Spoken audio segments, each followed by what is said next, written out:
त्र्यंबकं यजामहे सुगंधिं पुष्टिवर्धनम् उर्वारुकमेव बन्धनात् मृत्योर्मोक्षयेमामृतात्। जय शिव शंकर, जय भोलेनाथ। श्रावण मास का महत्व सुनने वाले सभी भक्तों का आज की कथा में हार्दिक स्वागत है। भगवान भोलेनाथ की कृपा सदैव ही आप सभी पर और आपके समस्त परिवारजनों पर बनी रहे।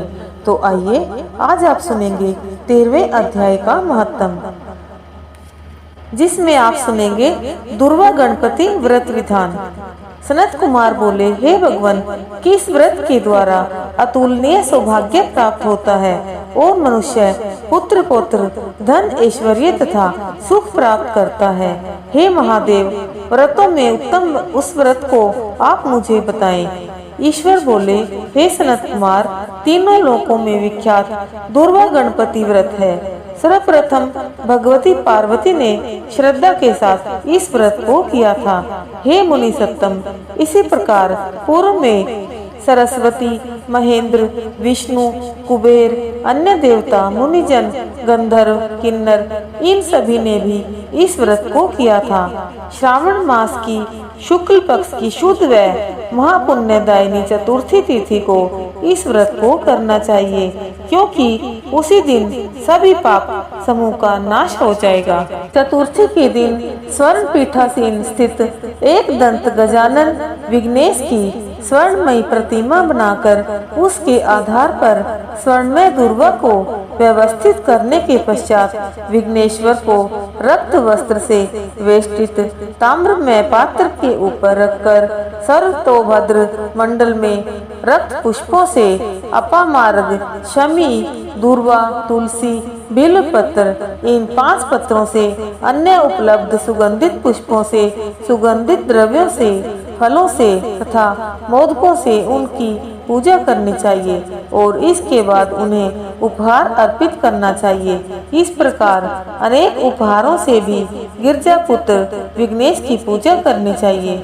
इस प्रकार कहें, सुवर्ण निर्मित इस प्रतिमा से मैं विघ्नेश का आवाहन करता हूँ, कृपा निधि पधारे। इस सुवर्ण में सर्वोत्तम रतन जड़ित सिंहासन को मैंने आसन के लिए प्रदान किया है, इसलिए विश्व के स्वामी इसे स्वीकार करें। हे उमासुत, आपको नमस्कार है। हे विश्वव्यापिन, हे सनातन, मेरे समस्त कष्टों को आप नष्ट कर दें। मैं आपको पाद्य समर्पित करता हूँ। हे गणेश्वर देव, उमा पुत्र तथा मंगल का विधान करने वाले को यह अर्घ्य प्रदान करता हूँ। हे भगवान, आप मेरे इस अर्घ्य को स्वीकार करें। विनायक, शूर तथा वर प्रदान करने वाले को नमस्कार है, नमस्कार है। मैं आपको यह अर्घ्य समर्पित करता हूँ, इसे ग्रहण करें।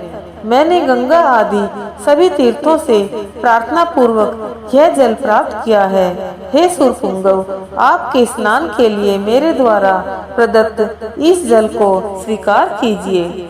सिंदूर से चित्रित तथा कुमकुम से रंगा हुआ यह वस्त्र युग्म आपको दिया गया है, आप इसे ग्रहण करें। लंबोदर तथा सभी विघ्नों का नाश करने वाले देवता को नमस्कार है।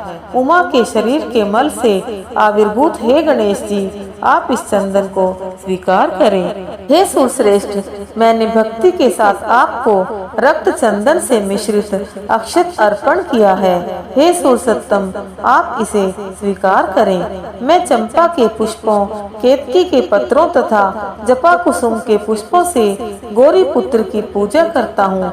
आप मेरे ऊपर प्रसन्न हो। सभी लोगों पर अनुग्रह करने तथा दानवों का वध करने के लिए स्कंद गुरु के रूप में अवतार ग्रहण करने वाले आप प्रसन्नता पूर्वक यह धूप लीजिए। परम ज्योति प्रकाशित करने वाले तथा सभी सिद्धियों को देने वाले आप महादेव पुत्र को मैं दीप अर्पण करता हूँ।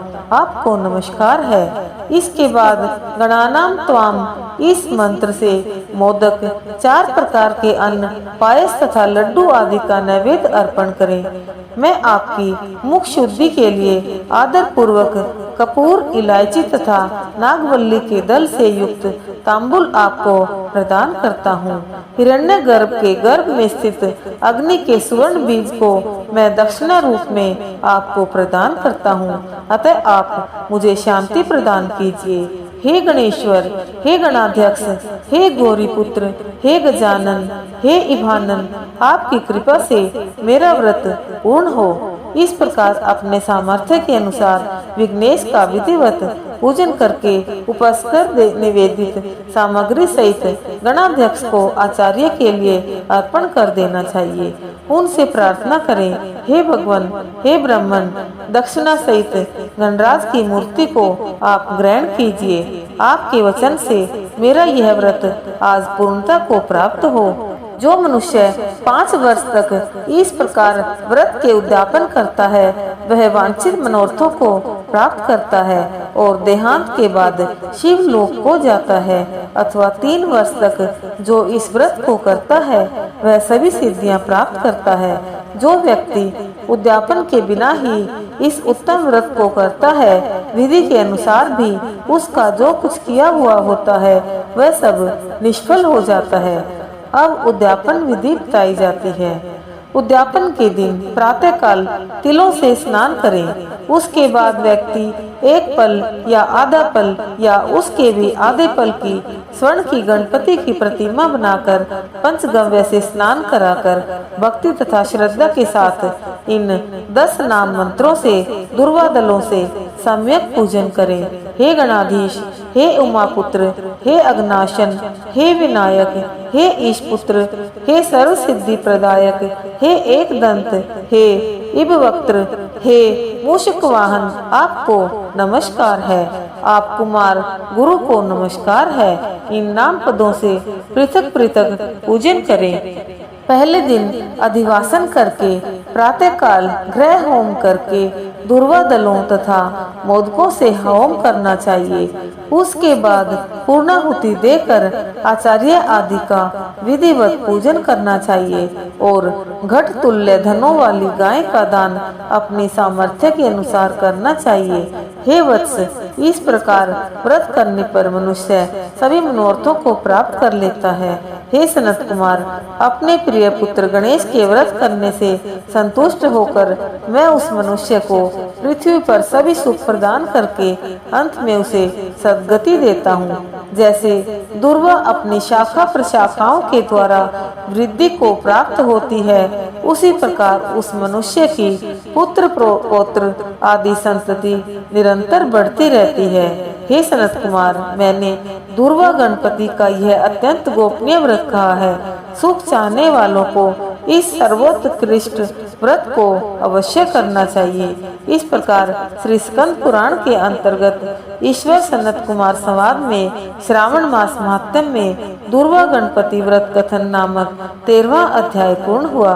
बोलिए शिव शंकर भगवान की जय। बोलिए पार्वती माता की जय।